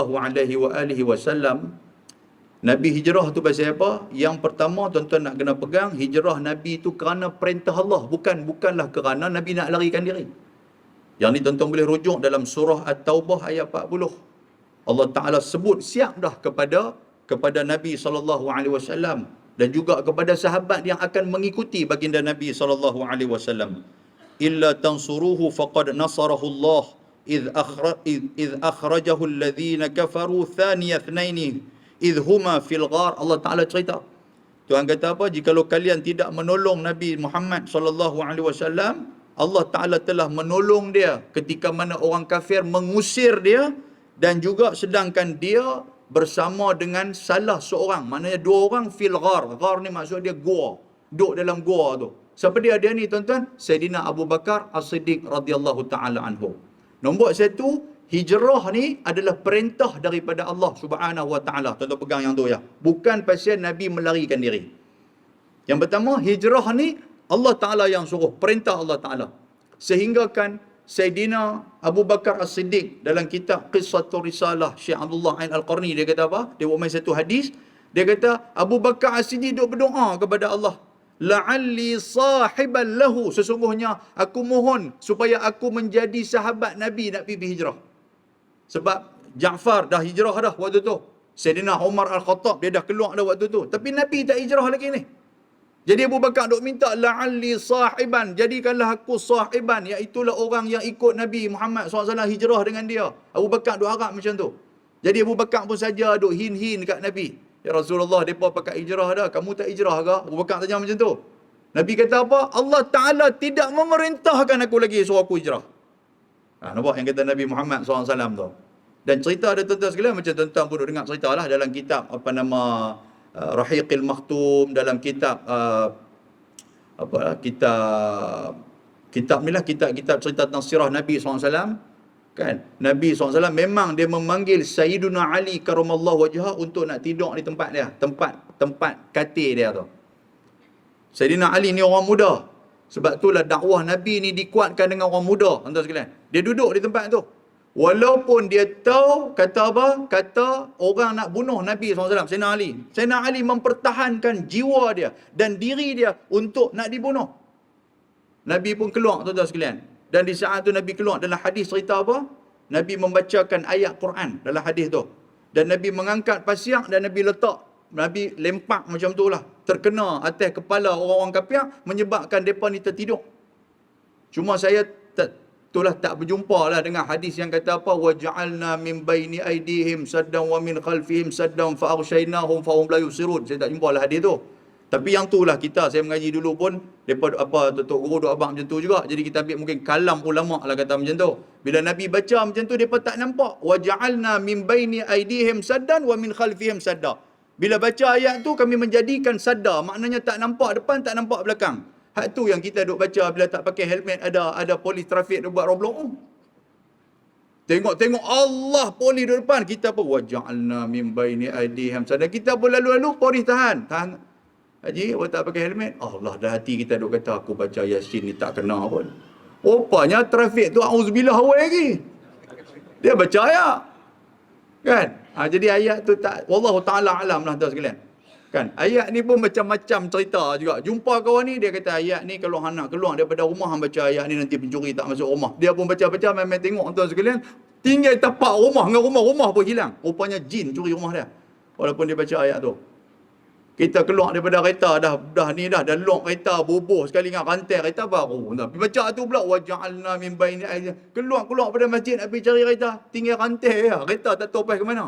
Dia kata karut semua ayat ni lagu mana ni? Nampak dia nak salah ayat tu. Jadi kaifiat dia wallahu taala alam tuan-tuan sekalian. Yang pastinya saya tak inilah hadis tu. Baik. Jadi Nabi SAW dia pun keluar hijrah waktu tu. Baik, itu cerita dia. Yang pertama Allah Ta'ala perintahkan baginda Nabi SAW supaya berhijrah. Dan yang kedua, tuan-tuan sekalian, hijrah Nabi SAW. Yang ni Nabi suruh sahabat-sahabat lain keluar pergi hijrah. Nabi tak keluar lagi. Kerana ancaman demi ancaman yang ditingkatkan oleh orang Quraisy ketika mana pak menakan Nabi, iaitulah Abi Talib meninggal. Abi Talib meninggal, tuan-tuan sekalian. Sebelum tu tuan-tuan pernah dengar cerita Isra' wal Mi'raj. Cerita hijrah Nabi ni berlaku selepas daripada Isra' Mi'raj. Tahun 622 Masihi. Sama dengan peristiwa Isra' dan Mi'raj. Kita tengok bagaimana Nabi SAW ketika mana dalam peristiwa Nabi duk kena serang. Sahabat-sahabat Nabi, antara dia Bilal bin Rabah. Yang mana Bilal bin Rabah kena seksa, tuan-tuan. Lepas daripada tu lah. Lepas daripada Abi Talib meninggal. Lepas tu sahabat yang lain, tuan-tuan pernah dengar Ammar bin Yasir. Ammar bin Yasir, mak dia Sumayyah, pak dia Yasir. Lepas tu Khatib bin Abi Balta'ah kena seksa. Sampai hilang, tuan-tuan, Khatib bin Abi Balta'ah kena seksa tu, masuk dalam tikar. Depa ambil tikar tu, depa letak di atas kayu api. Serupa dengan kita duduk balut pulut udang. Sampai keluar ni, tuan-tuan ni, minyak-minyak badan ni keluar. Khatib bin Abi Balta'ah terlampau sakit sangat. Sampai hilang, dia jadi kurang siuman lepas daripada tu. Sakit sangat kena seksa. Jadi Nabi SAW suruh mereka pergilah hijrah. Suruh Ja'far bawa mereka ni pergi hijrah. Ke mana, tuan-tuan sekalian? Ke satu tempat yang raja dia bernama An-Najashi. Cerita dia je tu. Kan tu Nabi tak pergi hijrah ke Madinah.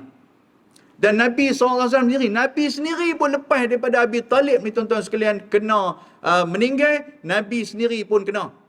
Antara dia ada sebuah hadis riwayat daripada Imam Muslim. Waktu tu Nabi SAW sedang sujud di hadapan Kaabah. Nabi duduk sujud di hadapan Kaabah, tiba-tiba Uqbah bin Abi Mu'aid dia bawa salah jazur, dia bawa satu kampit baja, dan dalam kampit itu salah jazur tu maksud dia ada dengan najis unta, ada dengan perut unta yang busuk, ada dengan daging-daging, darah apa semua tu dia bawa. Lalu faqadhafahu ala zahri Rasulillah sallallahu alaihi wasallam. Dia bawa keluar daripada plastik tu, dia pituang atas badan Nabi SAW tengah duduk sujud depan Kaabah. Tu waktu tu. Nabi pun falam yarfa' ra'sahu, Nabi tak angkat kepala dia.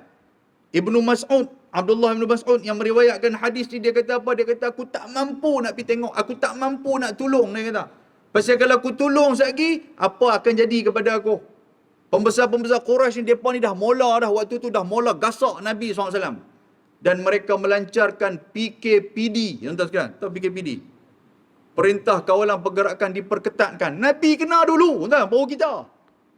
Kita kena ni, tuan-tuan ada cerita, kan? Payah pula, kan? Tak boleh keluar di sana sini, kedai tutup lah apa, bergaduh di rumah. Pasal apa? Bergaduh kes Maggi ya, bukan ada apa pun. Kan? Waktu PKP ni macam-macam. Tu yang daripada honggak masjid, nak mai ke masjid, nak boleh semayang tu. Marah tak sangka-sangka. Pasal apa? Pasal di rumah kerja duk kena jadi imam. Sampai bini ibu kata, bila ni duk tukang wal asri quliya. Dua tu dia kata ni. Kira semayang tarawih pun semayang di rumah. Ayat tu ya, wal asri quliya. Rakaat pertama wal asr Allahu akbar. Dia tu dia ambil satu ayat ni. Dia kata ni pun boleh aku jadi imam pun kira okey kat dia kata ni. Kena jadi baca kan Syekh Faisal dulu dia buat keluar tu kan. Dia buat keluar video tu, alhamdulillah, untuk ramai orang bersyukur. Lepas dia kata semayang raya ni, semayang raya boleh kita semayang dalam keadaan tak baca khutbah. Kalau tidak punggah. Boleh baca khutbah, tuan-tuan. Ada kawan-kawan kita tak biasa. Duk marah tu imam. Ya apa baca khutbah langsung tak ni, tak faham langsung. Panjang pula baca tu, duk marah tu. Tiba-tiba hari tu dia kena tu jadi khutbah, jadi tu imam. Baca di rumah dia. Tongkat tak ada, pegang mop. Mop tu berkira okey lah. Dia pun Allahu Akbar. Dia Allahu Akbar. Bini dengan anak gelak main terangkat kaki-kaki. Dia kata, abang betul ke jadi imam? Betul ke khutbah ni? Dia ambil tongkat tu, dia katuk mereka. Oh, tuan-tuan. Bukan mudah. Dan ni bukan mudah. Kira kita duk, Allah bacalah. Kira kita ni di luar ni, orang kata netizen. Kita ni, netizen ni kira nak pakai orang kan. Jadi di rumah baru kita tahu. Bini kita duk semang sampai kelar kes tu. Kan? Dah duk jadi imam Allahu Akbar, Allah rakaat pertama takbir sampai 7 kali, dia balu 14 kali. Tak cari jalan, tak berjumpa. Belah kali, lagu mana apa kali kat belakang. Lepas tu rokok kah? Tanya bini dia pula, rokok kah lepas tu? Bini kata, rokok sudahlah. Payah hangat kita sampai pukul berapa dah mayang raya tak habis-habis lagi. Contoh tu. Lawak berkada pun. Tuan-tuan. Jadi, Nabi SAW waktu tu, Nabi diletakkan perut unta apa semua di belakang dia. Sehingga kan, ini hadis ni, cerita apa? Sehingga kan dia panggil Fatimah mai wada'at ala man sana' dhalik. Fatimah mai duk buang-buang perut unta di belakang Nabi. Waktu tu Nabi duk sujud, Nabi tak bangun kepala. Fatimah kata, apalah hampa ni buat apalah kat ayah aku macam ni, ayah aku tak buat apa pun kat hampa ni kan. Dan rupa-rupanya ada 2-3 orang di kalangan pembesar-pembesar Quraisy, di antara dia Abu Jahal, Utbah bin Rabi'ah, Uqbah bin Abi Mu'aid, Syaibah bin Ibnu Rabi'ah, Umayyah bin Khalaf. Mereka ni pakai duk tengok sambil duk gelak bila jadi gitu kepada Nabi SAW. Nabi panggung kepala aja. Faqala Allahumma alaikal mala'a min Quraisy. Nabi panggung kepala, Nabi angkat tangan depan Kaabah tu. Oh, hampa nak lawan aku, Nabi kata, hampa nak lawan agama Allah, hampa nak hina kekasih Allah, Rasulullah, hampa nak padamkan cahaya Allah. Nabi angkat tangan, Allahumma alaika mala'a min Quraisy. Ya Allah, hancurkan pembesar-pembesar Quraisy. Nabi sebut nama seorang-seorang, Nabi sebut yang mana hak duk buat kat dia tu. Antara dia Nabi sebut apa? Abu Jahal ibnu Hisham. Abu Jahal tuan-tuan kenal kan? Umar bin Hisham nama dia. Utbah bin Rabi'ah, Uqbah bin Ibnu Abi Mu'aiz, Syaibah ibnu Rabi'ah, Umayyah bin Khalaf. Sebab dia Umayyah ni, dia ni bos kepada Bilal bin Rabah yang duk siksa Bilal tu. Setiap orang yang Nabi sebut tu, kata Abdullah ibnu Mas'ud, falaqad ra'aituhum qutilu yauma badrin. Hak mana Nabi duk sebut tu, aku melihat mereka ni semua terbunuh dengan begitu tragis di dalam peperangan Badar. Nabi sebut. Dan Nabi kata apa? Nabi kata fa'ulquhu fi bi'rin, mereka ni ditanam waktu tu juga, ghaira anna Umayyah, kecuali Umayyah ibnu Khalaf yang tidak ditanam. Pasal apa? Pasal taqatta'at awsaluhu, pasal terpotong semua anggota tubuh badan dia. Kepala dia duk tang tu, badan duk tang ni, kaki duk tang tu, menyebabkan depa ni yang payah nak cari badan nak kumpul. Waktu tu tak ada kan, tukang duk jahit Alibaba punya lapuk tak ada. Bila tak ada, payah nak jahit apa, biar api lah tuan-tuan, sampai dimamah oleh cahaya matahari ni Umayyah ni. Allahu Rabbi. Lepas tu apa lagi kena kepada Nabi SAW? Satu lagi saya baca hadis, iaitulah Utaibah bin Abi Lahab. Dia ni tuan-tuan sekalian, Abu Jahal dengan Abu Lahab, lagu nak panjang pula balan ni. Abu Jahal dengan Abu Lahab, pasal apa mereka duk lawan sangat Nabi Muhammad? Pasal apa? Tuan-tuan nak kena tahu juga, Abu Jahal ni lawan pasal apa? Yang tuan-tuan duk cerita Abu Jahal ni sebenarnya nama dia Abul Hakam. Abul Hakam ni bapa cerdik Abu Hakam ni. Sebab apa dia cerdik? Sebab parlimen, waktu tu parlimen Mekah yang umur 40 tahun, syarat nak jadi ahli parlimen umur 40 tahun, tapi Abul Hakam umur 30 dah jadi ahli parlimen. Sebab dia pandai. Dia kalau dia bagi pandangan dia, tuan-tuan sekalian, pandangan dia tu diterima dan orang pun dengar, dia kata brilliant semua budak ni, cerdik semua, genius semua budak ni. Ni yang kata Abu Jahal ni. Abu Jahal tu gelaran daripada mana? Gelaran daripada Nabi SAW. Nabi yang menggelar dia Abu Jahal, bapa kejahilan. Pasal apa bapa kejahilan? Walaupun hang otak hang cerdik, tapi hang lawan Nabi Muhammad dalam keadaan hang ni tak gentleman. Bahasa kita ni. Hang marah kat Nabi, patutnya hang berhadapan dengan Nabi. Tapi yang hampir bunuh Ammar bin Yasir, hampir bunuh Sumayyah, mereka ni hak mana pergi ikut Nabi Muhammad, hampir bunuh mereka. Yang hak miskin ni, yang tak kuat ni. Yang tu Nabi kata, dia ni betul-betul jahil. Nabi kata, telekat Abu Jahal sampai ke mati. Ya, tuan sekalian. Dia duk lawan. Dan dia lawan Nabi SAW pun, lawan pasal apa? Dia lawan, yang agama duk ajak kat kita ni. Jangan kita duk gila sangat pangkat dan harta ni, pasal dia boleh jadi musuh kepada kita. Dia lawan pasal dia ni Bani Makhzum, Abu Jahal ni. Nabi Muhammad Bani Hashim. Bani Makhzum dengan Bani Hashim, mereka di Mekah ni, mereka duk bersaing daripada segi ekonomi.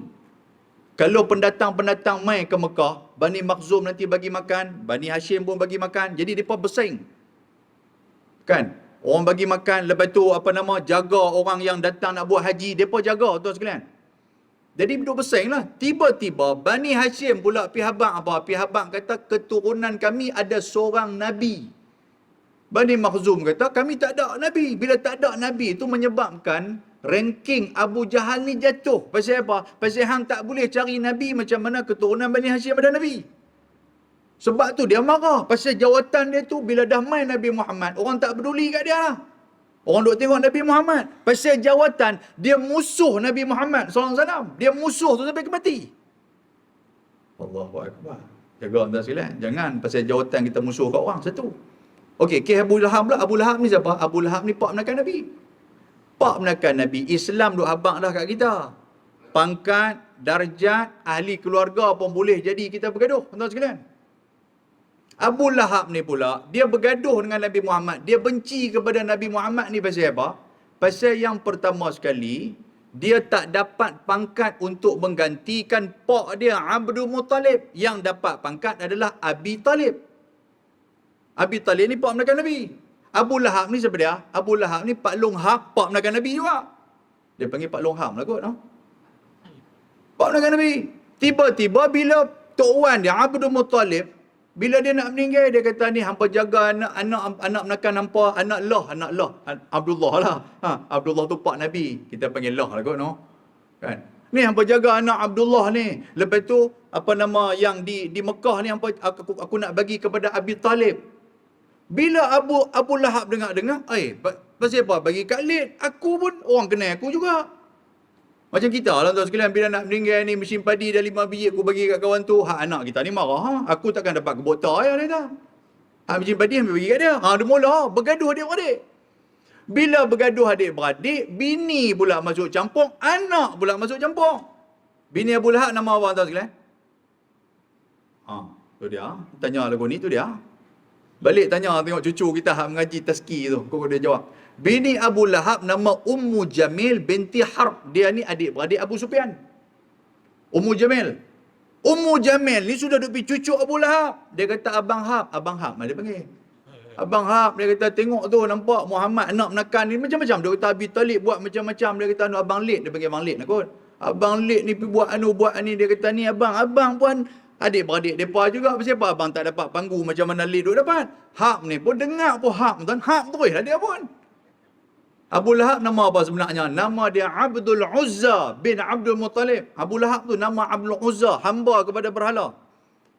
Pasal apa dapat gelaran Abu Lahab? Pasal apa? Pasal dia ni putih. Muka dia ni merah seperti mana merahnya api yang menyala-nyala. Lahab tu kan maksud api yang menyala-nyala.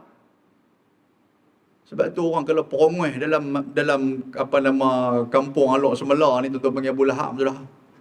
Weh perongoi ingat dia ni perongoi tu Lahab mai lah kata. Memang Abu Lahab tu maknanya perongoi. Dia perongoi. Tuan-tuan. Jadi duk kena cucuk dengan Ummu Jamil. Anak dia pula sudah cucuk. Siapa dia? Sepupu kepada Nabi SAW. Yang bernama Utaibah bin Abi Lahab. Ni, dua orang ni. Cerita Abi Lahab ni tuan-tuan dirakamkan dalam Al-Quran. Kan tuan-tuan duk baca Tabbat Yada Abi Lahabin. Panjang lah cerita dia macam tu. Saya duk kata nak berhenti tadi ni. Patutlah pun tuan-tuan duk jegel saya. Kan jadi dia kata jegel juga Ustaz. Saya pun tak tahu yang mana kaki kiri, yang mana kaki kanan lah ni. Kan pasal lenguh punya pasal. Saya nak habis dah 2-3 minit lagi. Nak habis ni ya. Tuan-tuan. Jadi Ummu Jamil tuan-tuan kenal. Ummu Jamil ni dia ni bini Abu Lahab. Sehingga kan tuan-tuan Allah Taala sebut dalam Al-Quran. Ummu Jamil ni pun dia yang kata dia pun Allah Taala sebut dalam Al-Quran wa mra'atuhu hammalatal hatab fi jidha hablum min masad. Pasal dia kata apa? Dia kata ni Abang Hab, dia panggil Abang Hab lah. Abang Hab nak lawan Muhammad, saya sanggup gadai semua, kalung-kalung meh apa semua ambil. Nak kata, nah ambil ni, pi gadai lawan Muhammad. Tu dia ambil tahu tu. Sebab tu Quran cerita apa? Wa mra'atuhu, bini dia, bini Abu Lahab, hammalatal hatab. Hammalah makna dia ambil kayu api, dok pi bubuh kayu api bagi bakar Abu Lahab. Fi jidha, di tengkuk Ummu Jamil tu, fi jidha hablum, ada tali min masad, daripada api neraka. Pasal apa? Pasal dia pernah bawa keluar kalung tu, dia bagi kepada Abu Lahab. Nah, kalung hak saya sayang ni pun ambil, pi gadai, pi lawan Muhammad. Oh tuan-tuan, kalung kalau dengar orang perempuan, tuan-tuan pun kata, ni aku nak ambil kalung hang, aku nak bola tabung masjid. Dia kata tetap kepala mau kata. Oh, jangan. Hak lain boleh. Hak lain boleh. Microwave boleh jual. Kalung jangan. Jangan buat pasal. Tak pasal tuan-tuan kena ikat cuma. Tak. Mereka ni duduk lawan. Baik. Ada cerita dia. Habis ni. Utaibah anak kepada Abu Lahab. Yang ni cerita ni dalam hadis Nabi. Hammar bin Aswad. Dia ni sebelum dia masuk Islam, dia bekerja dengan Abu Lahab daripada duduk berniaga. Dia kata satu hari, dia kata waktu kami nak pergi ke Syam, dia kata aku, Utaibah, Abu Lahab dia ada 4 orang anak, 3 orang lelaki, 1 orang perempuan. Anak sulung nama Utaibah. Utaibah ni kira duk bergaduh dengan Muhammad ni. Kira bergaduh dengan sepupu dia ya. Depa duk buh barang dalam pengangkutan apa semua dah siap-siap. Utaibah kata apa? Aku nak pergi jumpa Muhammad Ustaz. Dia habang kat Abu Lahab tu. Habang kat ayah dia, ayah saya nak pergi jumpa Muhammad Ustaz. Ayah dia tahu dah pergi nak pergi maki Muhammad. Nak pergi kacau Muhammad pasal nak keluar pergi ke Syam lama kan. Jadi nak ambil bekal dalam tuan sekalian. Rupanya ada juga orang tu. Dia kalau dalam sehari tak boleh maki orang tak reti duduk. Dia kata aku nak maki siap-siap dah kita buang 30 hari, 30 kandang aku maki kat dia, pergi sana lena elok sikit dia kata. Ada orang jenis macam tu. Dia pun tuan-tuan dia maki Nabi SAW, dia kata kat Nabi, ada riwayat kata apa dalam hadis riwayat Ibnu Al-Bazzar dan juga Ibnu Asakir, kata dia pi ludah Nabi SAW. Waktu dia ludah itu, rupa-rupanya qaba qausain, ada malaikat Jibril duduk dalam tu. Bila ludah Jibril halang, ludah tu terkena muka Nabi SAW. Lepas tu dia pun balik. Sebelum dia balik, Nabi SAW telah mendoakan Allahumma ba'ath lahu kalban min kilabik. Yang ni hak doa tuan-tuan duk baca dalam qunut nazilah tu. Kan ada doa tu kan, kita duk baca dalam qunut nazilah kan. Allahumma sallit alaihim kalban min kilabik ya qahar ya jabbar ya muntaqim ya arhamar rahimin. Kan ada tu, kan doa-doa apa nama? Doa qunut nazilah tu. Dia balik-balik, Abu Lahab tanya dia. Abu Lahab tanya, hang pi kat Muhammad lah? Pi, dia kata. Hang kata apa kat Muhammad? Apa nama? Dia kata kat Abu Lahab, dia kata saya memaki Tuhan mereka dan saya maki Muhammad. Lepas tu Abu Lahab kata ma qala lak. Abu Lahab kata, lah ni tak apalah hang maki dia apa semua tak apalah, aku nak tanya apa Muhammad kata kat hang. Utaibah kata, Muhammad dia hanya mendoakan Allahumma ba'ath alayya, mendoakan ke atas aku supaya didatangkan kalban min kilabik, iaitulah anjing-anjing Allah Subhanahu wa taala diutuskan kepada aku. Dengar macam tu, Abu Lahab pucat dari muka. Abu Lahab kata ma'amanu da'wata Muhammadin sallallahu alaihi wasallam. Tak ada siapa lagi yang terlepas daripada doa Muhammad. Abu Lahab ni, dia percaya tuan sekalian. Abu Lahab ni, walaupun dia ni tak semayang Jumaat, walaupun dia balas duit masjid, walaupun dia ni kaki ketum, walaupun dia ni cerita lagu tu lah, walaupun Abu Lahab ni kira duk main judi, tapi main dengan doa. Oh, dia takut. Kita pokok kampung kita ada ya tuan sekalian, jenis Jumaat apa semua tak main. Dia kira duk maki orang, tiba-tiba orang kata ni kami malam Jumaat kami baca Yasin hama. Oh jangan. Dia takut baca Yasin tu. Kan ni pun kira sepupu Abu Lahab ya. Kan? Jenis macam dia dengar, dia kata ma'amanu, dia kata hang tidak akan aman dengan da'wata Muhammadin, dengan doa Nabi SAW. Tapi depa pi juga. Bila depa pi tuan-tuan, dalam hadis yang panjang tu kata apa? Depa sampai di Syam tu ada satu sauma'ah, ada satu kuil. Depa berhenti di kuil tu. Bila berhenti di kuil tu, apa nama, rahib yang kuil tu keluar, pasal apa berhenti tau ni? Depa kata inilah tempat untuk kami nak berkemah apa semua ni. Rahib tu kata apa? Hampa tahu tak, kuil ni adalah tempat yang selalu singa-singa duk main kot ni. Punggah dah. Itu dia tuan sekalian. Dalam hadis tu cerita apa? Abu Lahab dia panggil semua termasuk Hammar bin Aswad ni, hampa ambil barang-barang apa semua. Waktu Utaibah tidur, hampa letak barang atas dia. Biar singa tak main. Biar singa ke anjing ke serigala ke tak tahu, kata dia ada tang tu. Pasal apa? Dia telah diancam dengan doa Nabi Muhammad SAW. Malam tu tuan-tuan sekalian, tiba-tiba idh jaa al-asad, main sekok singa. Yang singa tu main duk cium kepala depa ni. Dia cium kepala Abu Lahab, cium kepala Hammar bin Aswad, cium kepala 2-3 orang lagi. Dia cium-cium, dia pun lagu nak keluar. Bila lagu nak keluar, dia masuk balik. Hadis tu kata, dia masuk balik. Dia masuk. Dia pikir barang-barang tu tuan-tuan. Nampak Utaibah tengah duk ada di bawah timbunan barang-barang tu. Dan dia menggigit kepala Utaibah itu sehingga meninggal Utaibah. maknanya doa Nabi Muhammad adalah benar. Tapi Abu Lahab lawan tuan-tuan, lawan tetap lawan. Walaupun dia tahu kata doa Nabi Muhammad itu mustajab. Allahu Akbar, tabarakallah. Baik, sambungan dia tuan-tuan, 380 tahun ni saya main pula insya-Allah. Cukup dekat tu. Kan nak cerita bab hijrah tak sampai, nantilah kita cerita lain. Saya pun duk tengok tuan-tuan pun lagu duk jegil mata, lagu duk senyum ke jegil saya pun tak tahu. Kan? Lagu tu ya duk gesek mata sambil duk tengok jam, dia tengok jam kawan. Betul ke? Betul lah 9.30 dah. Kan duk tengok apanya. Kan kita pun dekat tu. Saya minta maaf kepada ayahanda, mungkin bahasa saya kasar, minta maaf kepada tuan-tuan sekalian, mungkin saya orang kata apa, tersentuh mana-mana ataupun terlanjur kata mana-mana, saya mohon maaf banyak-banyak. Dan masa pun agak terlajak tuan sekalian, saya mohon maaf kepada tuan-tuan sekalian. Alhamdulillah, terima kasih banyak di atas perhatian tuan-tuan sekalian. Mohon maaf di atas kelemahan dan kedhaifan, kepada Allah Taala saya mohon ampun insya-Allah. Aqulu qouli hadza wa astaghfirullahal azim. Assalamualaikum warahmatullahi wabarakatuh.